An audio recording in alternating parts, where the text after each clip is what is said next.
Hi guys, welcome to back my YouTube channel. તો મિત્રો, આજે અમે આવી ગયા છીએ ઝીંઝુડા જો ભાડેશ્વર મહાદેવના દર્શન કરવા માટે। તો વિડીયો સાથે જોડા રહેજો અને વિડીયોને લાઈક કરજો, શેર કરજો। અને આજે આપણે કરશું ભાડેશ્વર મહાદેવના દર્શન। જય ભાડેશ્વર મહાદેવ। તો આજે આપણે કરશું ભાડેશ્વર મહાદેવના દર્શન। તો જો તમે આગળ જોઈ શકો છો, એક સાગર છે અને એક છે જિગ્નેશ, જે આપણને દર્શન કરાવશે। તો અહીં આવીને હજી જે મંદિર છે, મંદિરનું નિર્માણ ચાલુ છે। જો ગમે ત્યારે મંદિર બની જશે ત્યારે હું ફરીવાર એક વિડીયો બનાવી આપીશ। તો જો આ તમે બધું વાંસ દ્વારા જે બધું છે જોઈ શકો છો, એક વડ છે, એટલે મંદિરનું નિર્માણ ચાલુ છે। અંદર પ્રવેશ કરતા જે એક મહાદેવ છે અને અંદર જઈને ખૂબ આનંદ થયો। અને જે તમે ઘણા બધા પુષ્પહારથી જે મંદિર છે એ સજાવવામાં આવ્યું છે। તો આપ જોઈ શકો છો, એક ગિરી બાપુનું પણ પોસ્ટર છે અને અંદર જે મહાદેવ વિરાજમાન છે। તો આપ જોઈ શકો છો, મંદિરનું અંદર જે ઘુમ્મટ છે અને મંદિરને જોયામાં એવું લાગે કે જે આ મંદિર છે બહુ મોટું બનવા જઈ રહ્યું છે।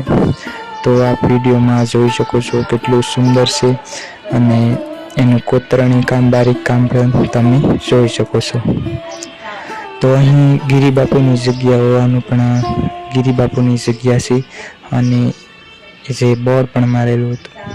તો આપ જોઈ શકો છો વિડીયોમાં જે આ બધા સ્તંભ છે। તો આજુબાજુ ઘણી બધી જગ્યા હજી છે અને થોડીક જ દૂર જતા એક અહીં હનુમાનજી દાદા વિરાજમાન છે। તો આપ એમના પણ દર્શન કરી લેજો, જય હનુમાનજી દાદા। અને એક વડ છે, વડની નીચે જ આ મંદિર આવેલું છે। ઝીંઝુડાવાળા હોય તો એને કદાચ આ ખબર હશે કે જે મંદિર ઝીંઝુડાની પાસે છે।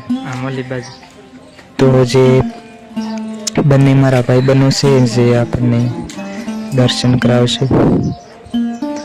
અને આગળ જતા જે એક કુંડ આવેલો છે, જે કુંડ છે એમાં એક મહાદેવની મૂર્તિ છે। તો અહીં પણ એક બાપુના છબી છે, બે બાપુના, એના તમે દર્શન કરી શકો છો। અને આપ બહારથી જે મંદિરનું કામ જોઈ શકો છો। હવે મંદિરમાં મહાદેવના દર્શન કર્યા બાદ હવે આપણે એક કુંડના દર્શન કરશું। ત્યાં મહાદેવ છે જે કુંડની અંદર અત્યારે પાણી નથી।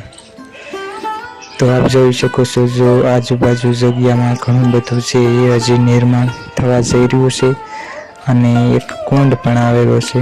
તો આપ ત્યાં હમણાં જ આપણે કુંડમાં પહોંચી ગયા છીએ અને જો અંદર જે મહાદેવ વિરાજમાન છે। તો અહીં અત્યારે પાણી નથી, અત્યારે ઉનાળાનો સમય છે। ચોમાસું હોય તો અહીં જે કુંડ છે એ પાણીનો પૂરેપૂરો ભરેલો હોય છે। ખૂબ મજા આવે, નાહવાની પણ અહીં મજા આવે છે। અને થોડેક દૂર જતા આપણે જરા અંદર જઈએ, રસ્તોમાં જે બધું છે હું તમને બતાવું। અમે અંદર જવાનું વિચાર્યું પણ ઉપરથી એટલો બધો તડકો હોવાથી અમે અંદર ન ગયા। અહીં આવીને ખૂબ મન આનંદ થઈ ગયું છે કે અહીં સાક્ષાત મહાદેવ વાસ કરે છે જે બધી જગ્યામાં। અને જરૂરથી તમે પણ એક આવજો, જે આ ઝીંઝુડામાં આવેલું છે મંદિર।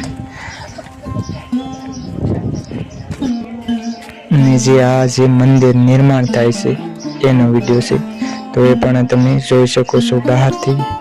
તો તમે વિચારો કે જો પાસે કુંડ છે ને મંદિર નિર્માણ થશે તો કેટલું સુંદર દેખાશે। તો જરૂરથી જરૂર આવજો એકવાર। અમે તો અહીં આવી ગયા છીએ, જો તમને ગમે તો તમે એકવાર અહીં જરૂર આવજો। જો અમે તો બધી જગ્યાએ ફરી આવ્યા છીએ, આવી જગ્યામાં આટા મારી આવ્યા અને અમને અહીં ખૂબ મજા આવી, એની વાત જ કરવામાં એટલી બધી। અહીં થોડેક જ નજીક જતે એક કાલભૈરવ દાદા વિરાજમાન છે। તો તમે કાલભૈરવ દાદાના દર્શન કરી શકો છો। એનું પણ એક મંદિર છે। તો આજે બહારનું કામ છે હું વારંવાર તમને બતાવ્યા કરું છું કે અહીં જે બારીક કામ નકશકામ છે ખૂબ સુંદરથી કરી રહ્યું છે. બધા લોકોએ સુંદર કરી કારીગરી. એક વડ છે જો અહીં ઘણી બધી ધજાઓ છે અને હવે આપણે થોડીક જ બાદ હવે આપણે નીકળશું.